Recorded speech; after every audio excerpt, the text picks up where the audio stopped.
cutting-edge fields are very, very important and relevant. It helps humanity to make progress and step forward. My name is Boglátka. I study computer science with AI specializations, and I'm from Hungary. I'm Ken. I'm studying atmospheric sciences, and I'm from Japan. My name is Daniel, and I'm studying cybersecurity, and I'm from Austria. My name is Ibrahim. I'm studying computer science, specifically artificial intelligence, and I'm from Egypt. My name's Linda. I'm a PhD student in electrical engineering, and I'm from Ecuador. Ever since I was a small child, I was fascinated about the new technology from the US. Whether it's from a big company or a new groundbreaking research finding, the US was always involved in producing cutting-edge technologies. So wanting to study cutting-edge fields in the US, it was a no-brainer. There's a huge potential in AI and applying it in different fields of our lives. I've been doing research in applying artificial intelligence, machine learning-based tools and software to aid diagnosis and personalized medicine, ultimately. Studying in the US has given me the freedom to choose what I want because of the breadth of options available. And for me personally, my care goes towards creatives and using AI to give them the best tools to achieve their vision. I'm studying atmospheric sciences. I use numerical models, many different kinds of simulations to predict and quantify the change in the climate. I'm really excited about the field of cybersecurity. That means I try to find solutions for cutting-edge cybersecurity threats in the future, preserve the consumer's privacy while innovating and developing new software. I wanted to find universities that had a strong research center in intelligent transportation. And my favorite part about studying the US is that everyone has this mindset of doing things better and improving technology. In my opinion, the US is the best place to study cutting-edge fields because you have this hub of innovation that produces the technology we're going to use today and in the future.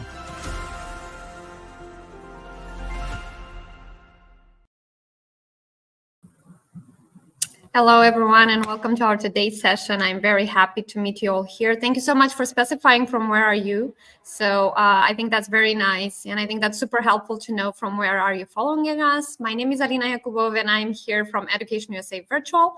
We are here with another interesting session with an Education USA alumna, and that's Kateryna Poltoratska, and I would like you to know more about her story.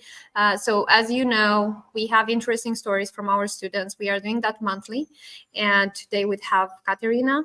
And Kateryna, the floor is yours. You can introduce yourself and we can go over the questions. So guys, first of all, this is a Q&A session. You can address any question that is related to to the story that Kateryna will tell us today. And then we're going to answer the questions that you have sent us in advance and the questions that I have also prepared for Kateryna. And I think those are going to be also interesting for you to know the answer. Okay, so hi, Katya, once again. Hi. With us today. Thank you, Alina. So as Alina's already introduced me, my name's Kateryna. I go by Kate, so if that makes it any easier, in the United States, it really helps to just kind of shorten my name, but it is not necessary. So as she mentioned, I had recently just graduated from Berea College, which is in the city of Berea in Kentucky, kind of in the middle of nowhere, but it's actually really beautiful here. Lots of mountains around, lots of hiking trails. I really love it here. This is also where I met my husband, and this is where I've really established my roots, and I really love it here. So I'm really happy to be here and to help those who might be interested in applying to Berea College. And I'm just here to share all the tips and tricks that I went through, the wisdom that I've learned throughout the 4 years of being here. And yeah, I'm just happy to be here. Thank you so much. We're going to talk definitely about how everything turned after you finished your bachelor degree. But first of all, let's talk about how it started and how you decided to apply specifically to studies in the US. You can just share more on that, why you choose specifically this major and why Berea College, because Education USA actually has a lot of alumni also, I mean, within all the universities, but we know some cases with students also from Moldova, for example, that also had a bachelor degree at Berea. So I really want to know more details on that. How did you find that? Yeah, so it's sort of a long story where I was an international student through the Flex program. And I was staying in Tennessee, so that was during the 2018-2019 academic year. So I was a junior in high school in Tennessee, and that was just a wonderful experience for me. I stayed with a host family. I think many people are familiar with the Flex program. But yeah, so after that experience, I had to return to Ukraine and finish my high school. So I only had 1 year left. And after that, I realized, okay, next thing is university for me. I really did want to get a bachelor's degree. So for me, after experiencing the education in the United States and really realizing how helpful it's been to build the connections that I build in education, and what I mean by that was I just felt incredibly free to chat with my teachers. I built really good connections with them, and I felt like I could just come up to them and discuss any problems I had, any issues, any challenges, or if I just wanted to have a quick chat with them. And I felt like that was really, really suitable for me. It was a very high contrast to education in Ukraine. So I felt like that was the right thing for me. So I decided that I would try to pursue education, higher education in the United States. But then an issue of kind of financial support came up because my family and I couldn't afford paying for really expensive tuition in the United States. So it came down to if I can find a program that can support my financial challenges, I would love to go. But if I can't, I would pursue education somewhere in Western Europe or in Ukraine. So I started doing my online research. Really, all that was just typing like low tuition scholarships or low tuition universities in the United States, and really not many matched my financial situation. And I was starting to get a little like low in spirits because there just really wasn't anything that was good for me. Until one day, I just magically saw a link to Berea College website, and I have never heard of it. It never popped up in any other websites, so it wasn't advertised much. But I did find the website, and I looked through it, and it said something along the lines of, "We don't charge you scholar or tuition." And I was like, that can't be right. That just can't be right. So I did some more research on Berea College, and it did turn out that thanks to the generous donors who give lots of money to Berea College does have a no tuition promise, which is basically a scholarship that every single student who comes in receives. So whether you're an international student or a domestic student, you will not be paying tuition. You will not be charged tuition. Now, there are other expenses which we can talk a little bit more about that you still are in charge of, but it's obviously nothing like paying a full-on tuition of many thousands of dollars and then having to pay for your personal expenses and that kind of thing. So yeah, so this is how I learned about Berea College, and I immediately applied. I had a few months left before the application deadline, and I immediately started working on it. And I did utilize resources of Education USA in Ukraine, and they really helped me with writing my especially personal essay. That was probably the most helpful part. At around that time, because I've never been exposed to that other than applying for the Flex program and having to write personal essays. But this was a completely different ball game. This was a lot higher level, it felt like, and that was very helpful to get help from them. They just reviewed my essay and told me what I should fix and what I should think about more and that kind of stuff. That sounds perfect. And what about the program? How did you choose the major? What made you choose specifically business administration? Yeah, so originally, actually, I was applying to be something else than a business administration major. So in my personal essay, personal statement, I was talking about studio arts, actually, because I graduated like a little art school with a kind of like an extracurricular degree. I don't know how to describe it, but it was like along my middle and high school. And so I did have background in studio art, and I was really, really passionate about it. And I felt like I could just build a better case on that. And I was thinking about actually pursuing studio art degree. So that is what I applied with. But whenever I came into Berea, something that I have to mention, though, is every student who comes to Berea, you do not have to declare your major during your first semester. You have to wait until about your second year to declare your major. You will simply kind of aren't allowed to declare your major during your first year because Berea College understands that you can be in many different places on that spectrum of knowing what you want to do. You can have completely no idea what you want to do in life, or you can know exactly what major, what career you want. And understanding that, Berea College gives you an opportunity to take other classes, like general education classes, just to try things out and see if you for sure know what you want, or if maybe that gives you a chance to learn what you want. Plus, Berea College is a liberal arts school, so that means it does want to make you a versatile person, to make sure that you just try things out, really. So I didn't have to pick a major until about my second year, so third, fourth semester.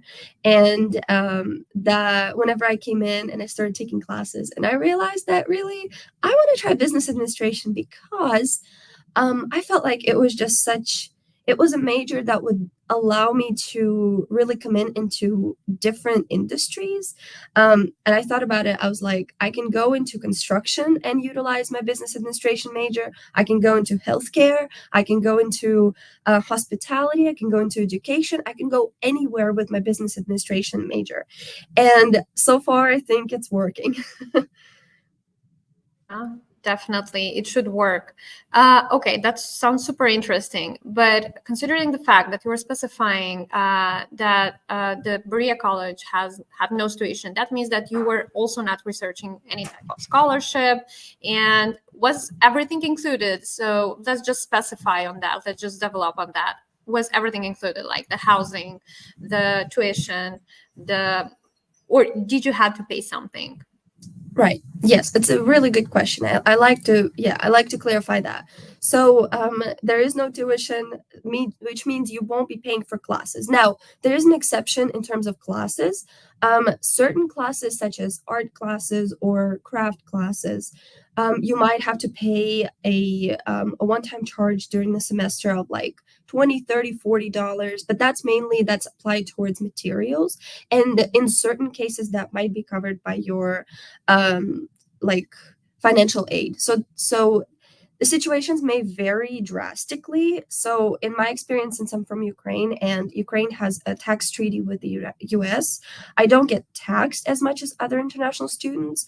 So it really depends on what country you're coming from. I had a really good situation where, as I said, since I didn't have to pay a 14% tax, really all of my room and board was covered. So all 4 years of living in a dorm, which as an international student you're required to do, all of that was covered, 100% of it. I didn't have to pay a single dime unless you're staying during the summer, I'm pretty sure. But even that, sometimes in certain situations, you can get financial aid to help for that. And in terms of dining situation, so all the food was covered as well. Once again, if you're staying on campus during the summer, that might change a little bit, but I don't know the current pricing on that regard. But from what I understand, this is manageable. I did stay at Berea for about 1 month in May, and I think I could manage it, because also something I didn't cover, and I probably should have a while ago, is as a Berea College student, you are required to work 10 hours a week. Sometimes that can increase to 15 hours, depending on what kind of job you have and how you're doing academically and in labor. So you are required to work 10 hours a week. And now it might sound like a lot, but it's really manageable. And I mean, we have over 1,500 students here at Berea, and every single one of them works. And it really works out for us great because we get to earn a little dime to help cover personal expenses, toiletries, that kind of stuff. Sometimes you can apply it to your whatever other expenses you might have academically, like books and that kind of stuff. Books aren't covered. But overall, I feel like I've had a really good financial experience where I even had a chance to save. So I saved up a bit to kind of last me after graduation. So that was really good. So not only did I graduate debt-free, I also graduated with some savings. So, but as I said, I have talked to some international students who have struggled a little more than I have. But as I said, it always comes down to it's still a lot better than graduating with debt. You might have a few issues kind of paying for things here and there, but if you think long term, it might be a really good program for you to think about.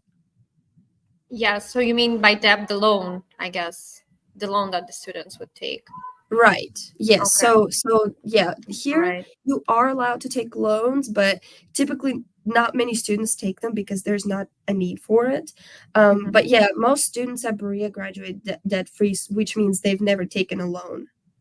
That sounds great. And tell us more about the job. What job did you specifically choose? Or did you have any choice? Or did they offer you a list of jobs? And I mean, 10 hours is not that much because normally those like are 20 hours per week normally. So what job did you do exactly? I think it's very interesting to know for our students.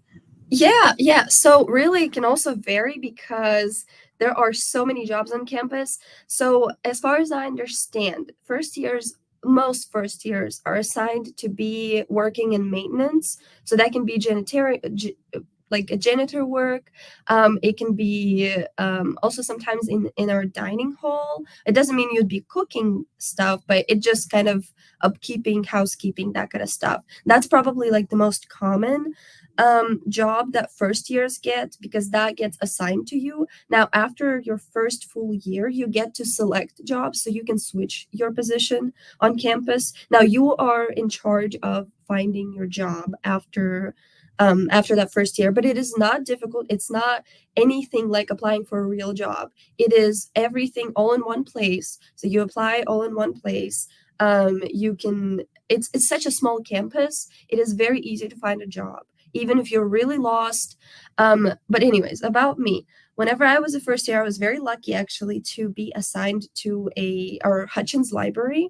So I was at the library circulation desk, which means that is where students check out and then check in books and other things really like keys to the study rooms and that kind of stuff. So that is where I worked my first year and then a little bit in the second year. And then I made that job after I found a better job that like fit me better.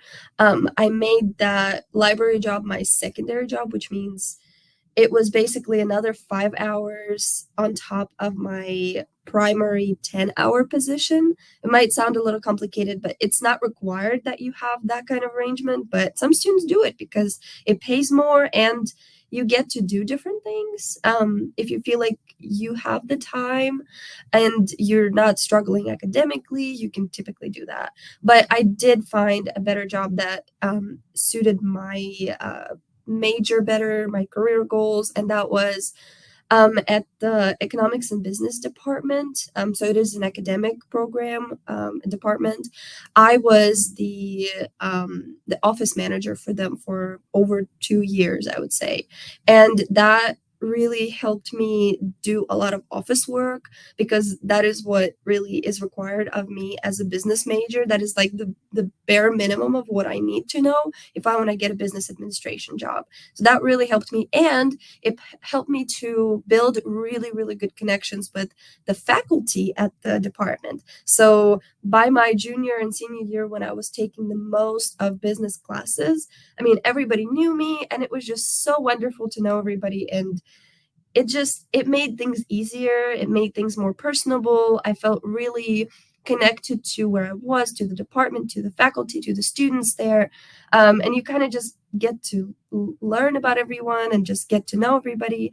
It's, as I said, it's a small campus. So if you do end up being a TA, which is also a very, very common job, so a teaching assistant, after you take a class and the professor notices you and offers you to be a TA for that class, that is wonderful. So many students love that kind of job. So those are, like, I would say, the most common jobs. A lot of administrative, a lot of teaching assistants, a lot of like maintenance stuff, but there's also others. The list goes on and on, really. And I think it's about your character also, because you seem very enthusiastic, and I'm more than sure that the teacher really enjoyed to work with you. So I think it was a nice experience also for you. Okay, good. And considering the fact that you've mentioned the teachers, how did you find the teaching style and the interaction with the professor? Was it like really different than what you had in Ukraine? How can you compare that? How can you describe that? Yeah. So I feel like in terms of just the student to faculty ratio, first of all, it is 8-1, which means you have one faculty member for 8 students, which is amazing, because whenever I was thinking about getting a bachelor's degree, I was really thinking about smaller universities, because I feel like big, giant, like state universities aren't necessarily for me. It can get a little tricky with bigger universities. You don't just get as much attention in general from faculty, from staff, from whatever issues might arise. So that was a huge yes for me, 8-1 student to faculty ratio.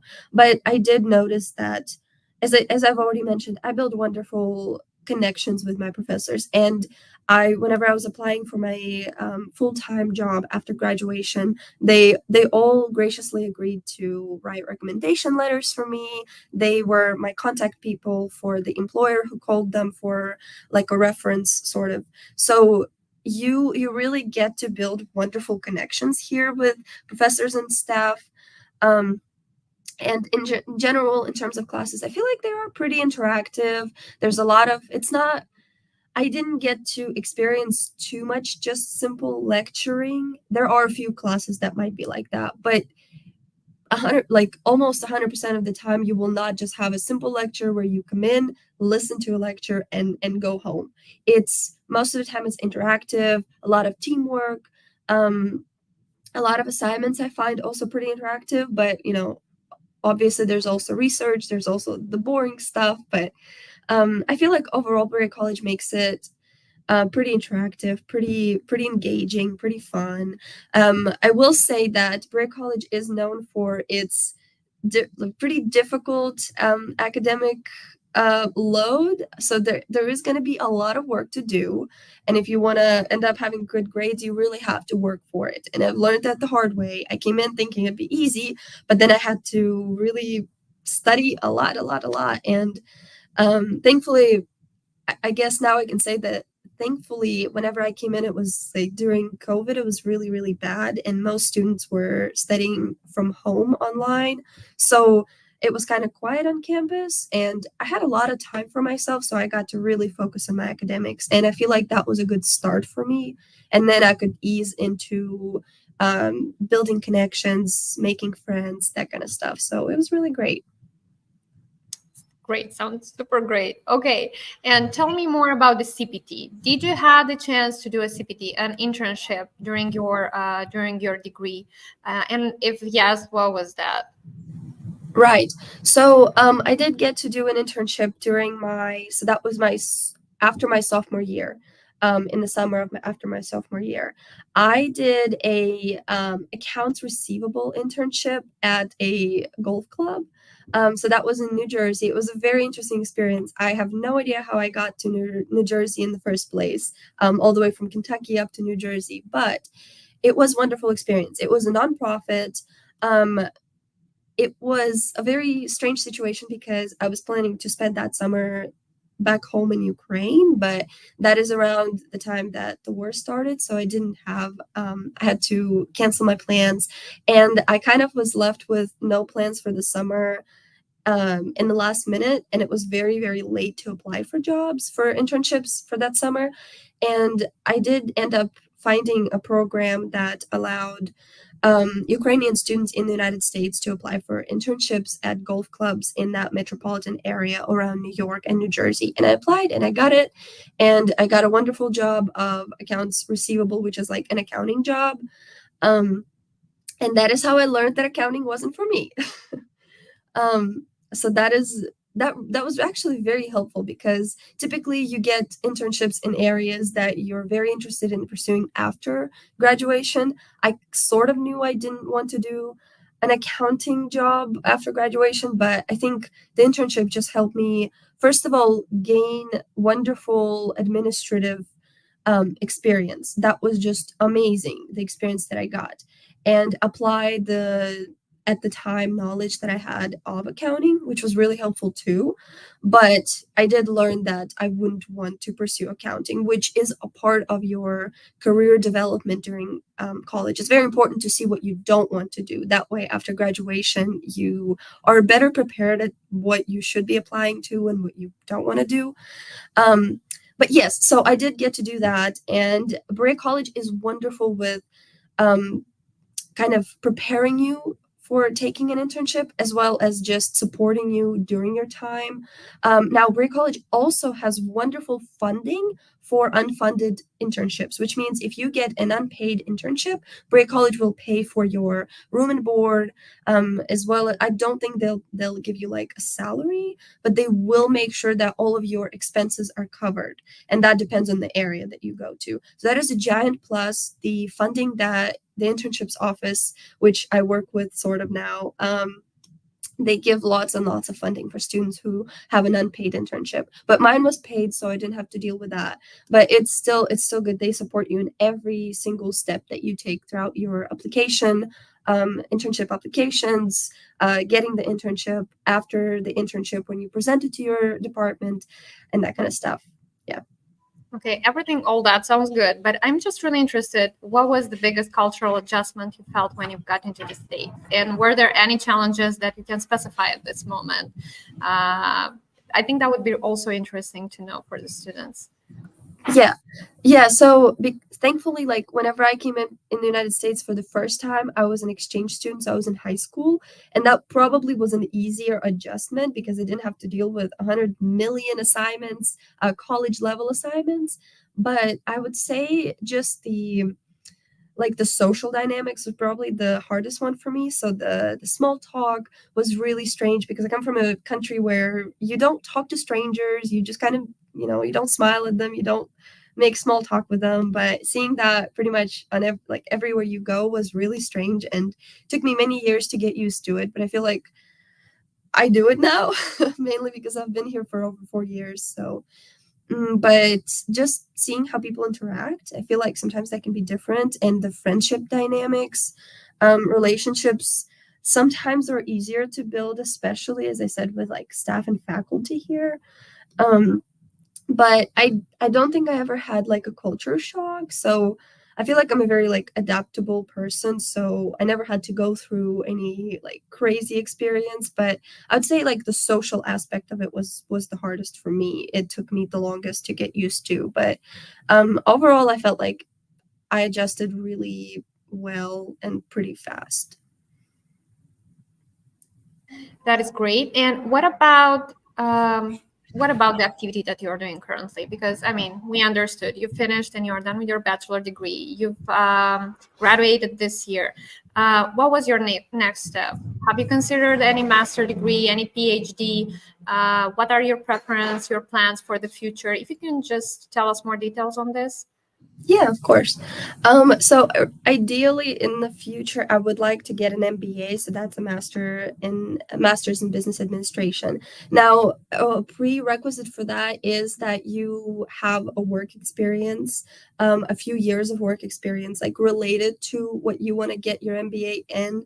So that is why not many students, well, in fact, most students do not get an MBA straight after graduation. That is why I'm having a full-time job right now.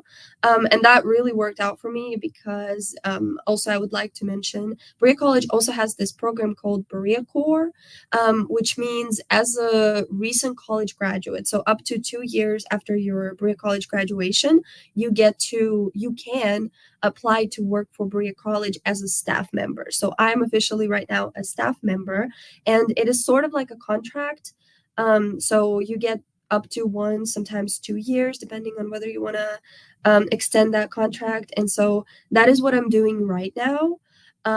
So I am constrained to only working here for up to 2 years. And usually as an international student, you would be using your OPT, so optional, I forget what it's called, but the optional kind of like work experience as a F1 visa student. But I'm using a work permit that I have through other immigration proceedings, so to say. So I thankfully didn't have to deal with OPT, CPT, well, CPT for my internship, but OPT for after graduation work experience. But as I said, from what I understand, the international office here makes it pretty easy to deal with that stuff, especially if you're doing this program. If you were to graduate and find a full-time position in the United States that would sponsor your employment, that should make it pretty easy too. But other situations sometimes can vary really, and it's case by case. But from what I hear, it's not a bad experience here. I'm more than sure. So OPT comes from optional practical training. So if you guys are interested, as Kate mentioned, that is gained after you graduate with your bachelor degree. Okay, good. That sounds very nice. So thank you very much for all the details. I think now we can concentrate on the questions that we've got during this live, because I see we have some of them. So the first one will be from Atta. How much did your initial move to the US cost, and how much did you spend from your personal funds? I'm not sure if you can just specify exactly on the numbers, but maybe an estimate amount. Yeah, of course. So the first thing I would like to mention is Berea College, at least back then, whenever I applied, they did require a deposit, and I'll explain what the deposit is for, but usually it can be anywhere from like $500 to $1,500 for international students to make a deposit. That, first of all, secures your spot at the college, but also that deposit, because the college understands that international students don't have as much support as domestic students here in the United States. They want to make sure that the college has set aside money for that international student in case of an emergency. So if you were to go to an emergency room and you had no personal money to pay for it, and you were just completely out of money and you were just desperate for some kind of help, Berea College steps in and they have your deposit, and they use that deposit towards whatever emergency happened. So at first it was a really tough deposit to pay, because my family did not have that much money just laying around. But we did have to pay that. I think I paid around $800 for that. They, I think, evaluate your financial aid for that. So you'll be in as a part of your application, you will be, talking about all of your financial aid needs and that kind of stuff. But they evaluate that, and then they tell you how much you need to pay in that deposit. So that was the first kind of big expense I had to pay before I even arrived in the United States. The next thing I had to pay is obviously the flight. That was probably also one of the most expensive things I have to pay for. And that was, I think, $800 or $900.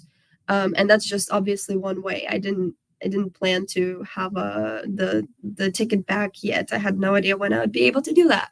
So that was another huge expense. And that was Ukraine to I flew into Tennessee because my host family picked me up. So I stayed with them a little bit, quarantined, because, as I said, it was COVID. So that was probably the second or about the same expense. And then in terms of just paying other personal funds, I guess I didn't have to spend as much because, as I said, I was hosted by my host family for a little bit before I had to go into the college. So I flew in a little bit earlier. That's on me. You don't have to. You can just fly on straight before classes start. Typically for international students, they have you attend an orientation about a week ago or a week before the school starts, but they already have you in the dorm all set up, so you're good to go. I don't think you'll need that much personal funds to cover your first time. Maybe, my personal advice would be, if you can bring $200 for the first time, that'd be great. If you can bring $500, that'd be even better. But I don't think you will need any more than that for the first several months of your stay. I just didn't, I've never experienced that need for it. So I think anywhere from 200 to 500 for the first time should be enough. Yeah, but that depends also on the major and on the degree. So if you are considering an undergraduate degree where you are all covered, yes, definitely it's enough, I think. But in case if you are doing a master degree or a PhD, you should definitely consider that you will need, and you don't have a housing, for example, and you will have to take care about, I don't know, about your food or something else, then definitely you should consider taking some more money. But yeah, that depends, and that is discussed definitely. And the good thing about the US universities is that when they welcome the students on the campus, they also get a counselor. So they would just guide him during all this procedure. They will explain him all the details, and I think that's very helpful. Okay, the second question. I'm also wondering was it difficult to adapt in the US, and what helped you the most in this transition? I think I've asked you that, but if you can just shortly answer to this question. Yeah, of course. I think just having people that you know really helped me. If you don't, I think there's plenty of resources that you can use, I think, to kind of find. Now, if you were to apply to Berea College, international students can apply for this wonderful program. It's kind of like you get a host family, basically. It doesn't mean that you'd be living with them, but they are there to help you in your transition, which means they'll just host you for dinners once in a while. You guys can go out together, just get to know each other. And it's like you have a host family that is there for you. So I think if you were to be in Berea, that would be a really, really good program to utilize. But yeah, I think like for me personally, having trustworthy people that you can rely on in that area is really helpful, or just kind of knowing of resources that are similar, including counseling services, which also Berea, we have that. So it's free of charge for all students, and that kind of stuff. We also have chaplains that help you in that transition or whatever really other challenges you might have. So those are really good resources for that kind of stuff. And I assume also a lot of extracurricular activities because they have different clubs. Were you joining some of those clubs? Yeah, great question. We have so many, and really it's so easy to create one here, and we get funding for that depending on how many students join. But I've been a part of a few. I mean, honestly, I got to be in leadership of one. It was called an Orthodox Christian Fellowships. Obviously, as I'm from Ukraine, I'm an Orthodox Christian, and we got to create a wonderful group of students who were interested in that kind of stuff. They didn't have to be Orthodox, but we have lots of religious groups here. We have a lot of like career-based groups. So there's a computer science group. They do lots of really cool coding stuff and events and that kind of stuff. There's one that's called like an average seal enjoyers club. You know, you go to zoos and you look at seals. I don't know. It's wonderful. There's so many. But you kind of just have to look at our Berea Engage page and see what all can interest you. I don't know if I answered that question right. Yeah, sure. You were very detailed on that. And I think that's super interesting also for the students to inform before they go to the university, because that's what we also specify when they are considering their best fit university, to look at all these details. That's very important. Okay, the next question is, and I don't think it's really related to you, but is about the studies in the US in general. Are there any options for university admission, maybe on a part-time basis, evening classes, or combining study with the main work for adults aged 35 to 40 years? So I would just say about the fact that if you can just specify, I mean, the person who wrote that, is it a master degree? Is it a bachelor degree? Because that all depends. For sure, you will not be able, and I think for any other degree, you will not be able to get an evening class, as I know. And also combining study with main work, you cannot work more than 20 hours per week normally when you are doing your studies in the US. And that's for any type of degree. So it also depends if you finished your bachelor degree and if you're transitioning now to a PhD or to a master. So if you want more assistance on that, our advisors from the region where you are specifically, they can help you, they can offer you some more information, and they can help you setting the university list. So yeah, you can definitely contact us also. We have an email address on our website, and we can also give you more details. You just need to specify the region where you are currently. Okay, and the last question is, and I think I missed to ask you specifically, how many universities did you apply to and when you were deciding to study? So that's kind of a part of the research process, so it's really interesting to know. Yeah, of course. I am probably an exception because I only applied to like 3. There was one in Lithuania that I applied to.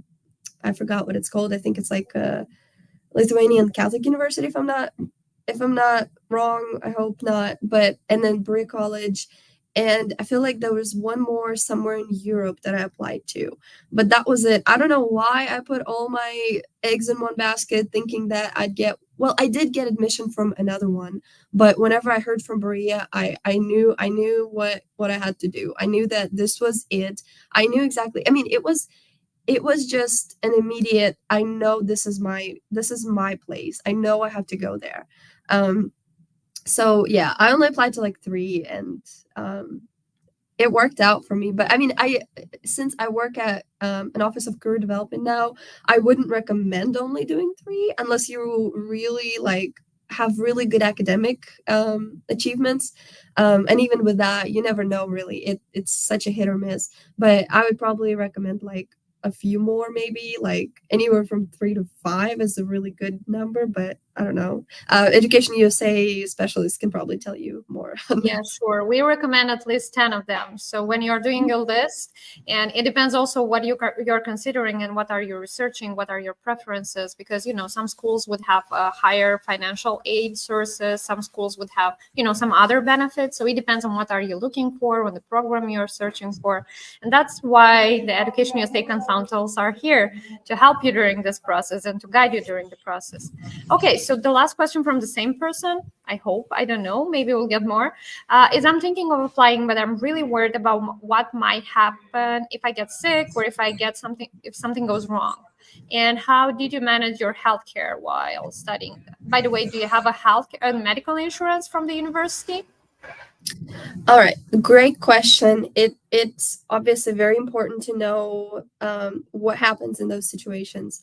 Whenever I came in, I wasn't as worried about it, but I'm glad that the college kind of took care of it. So they give you so I guess I should start with the fact that there is a clinic near the campus. It's like probably like a 10-minute walk off the campus. Like it's very walkable, where the college has a partnership with that clinic where all students get free of charge consultations with, this is just primary care, right? So this is just like if you have a cold, if you have a rash, that kind of stuff. Like if it's not emergent, like if it's not an emergency, you go to that clinic. They can take you the same day most of the time. So you get the basic care for completely free of charge. That also includes dental. So very basic dental, so cleanings, fillings, that kind of stuff. You get also free of charge as a Berea College student.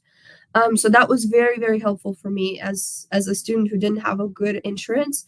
But Berea College also does give you like a very basic insurance card.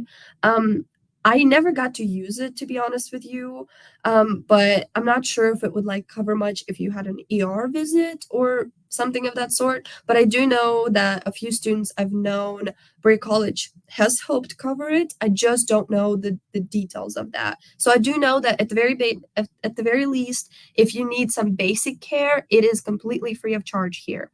If it might be more of an emergency, you have to work with them to see how much they could cover, but I wouldn't worry too much about it because, as I said, like I've heard really good things about that situation. Now, once you're out of college, that becomes really difficult because you are on your own. You have to find your own insurance. Typically, employers in the United States, they are required to offer insurance. So if you do find a job, you'll most likely have a pretty good insurance, which as a Berea College staff member now, I do. But that's besides the point.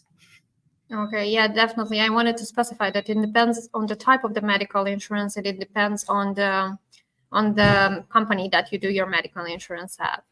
Okay, so one question and the last one from me. Tell us, please, or give us an advice on what the student have to do when he's doing his research for studies in the US. What would you consider now, with all the experience that you have now, maybe some points, some tricks that would really help a student to, to form his idea about the research process? Yeah. This is probably the hardest question so far.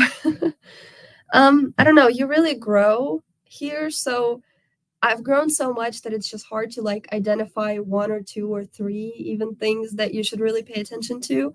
I mean, I've already kind of mentioned, like, I feel like it is important to make sure that this is a good fit for you, especially because like Berea College is known for its Berea busy, we call it, where because you have such a big load of academic stuff, as well as you have to work on top of that, and it's just like lots of time consumed, and then you have to do so much homework, and it's not for everyone. And so it's important to understand your needs and wants and what you envision for your degree.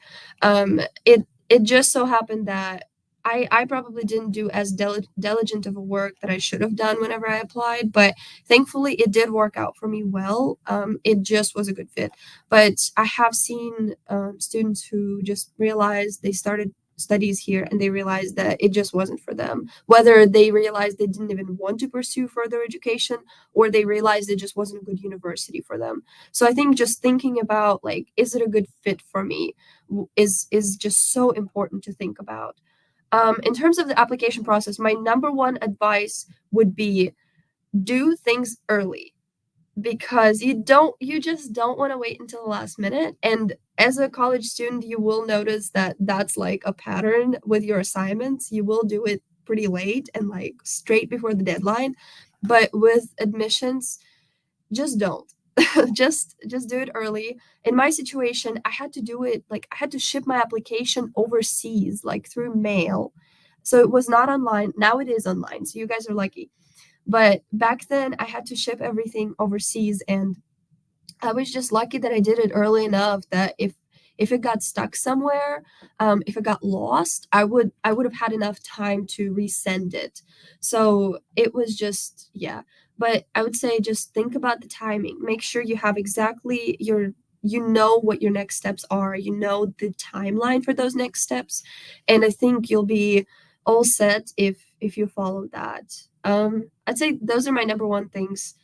Well, my priority things, I would say. And I feel like, as I said, because I went through that wonderful experience with Education USA, whenever I did my personal statement with them, like look through it, I learned really important things about that. I feel like you want to be open about yourself and your experiences, but you also want to make sure you limit it to only things they want to know, they want to see.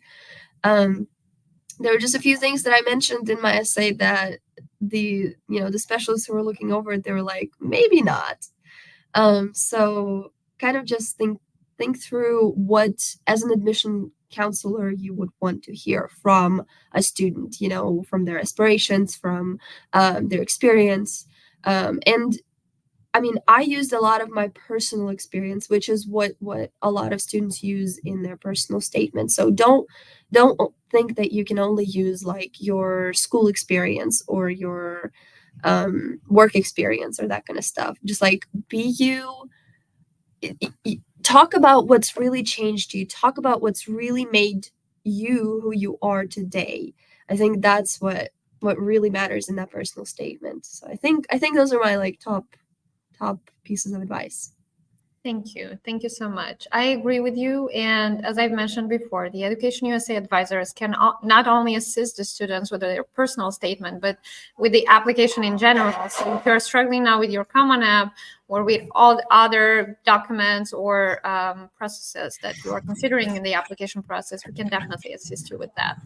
Okay, thank you so much, Kateryna, for specifying all these details to us, for sharing all this information. I hope that it was super useful to our audience. Thank you to those who were with us today.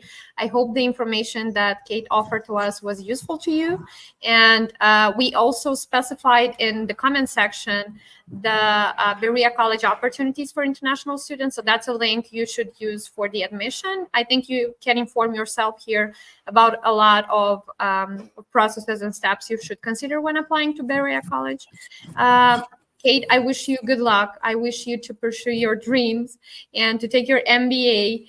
And, you know, I'm more than sure with your enthusiasm and your character, because it's really inspiring. You'll get over that, and you'll be good.